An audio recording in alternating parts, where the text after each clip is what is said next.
Prva od teh je rekonstrukcija Bršljinske ceste in mostu, ki je njen sestavni del. To je ena od prednostnih nalog novomeške občine v bližnji prihodnosti. Res je tudi, da že 5 let je tega, kar smo štartali s projektom za prenovo Bršljinske ceste, za menjavo mostu in se te zadeve kar odlagajo in niso zagledale luč sveta, vendar po današnji obljubi bo zadeva v planu za 2013. Gre za izgradnjo mostu, sam objekt ni tehnično zahteven za izvedbo. Ocenjujemo, da bo skupaj z potrebnimi ureditvami projekt stal nekje okoli 300 tisoč evrov in bo seveda izgrajen v naslednjem letu.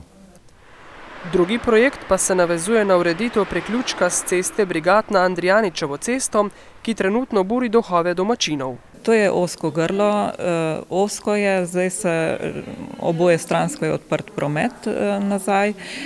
Srečata se komaj 2 avtomobila, za pešce prostora več ni.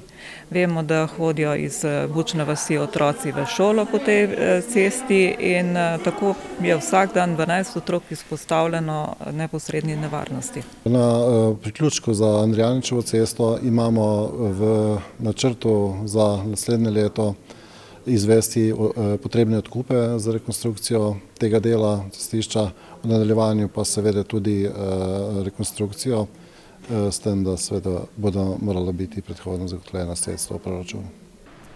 Sicer pa so zavrnili možnost enosmerne prometne ureditve, kot je bila v času zaprtja Ljubljanske ceste.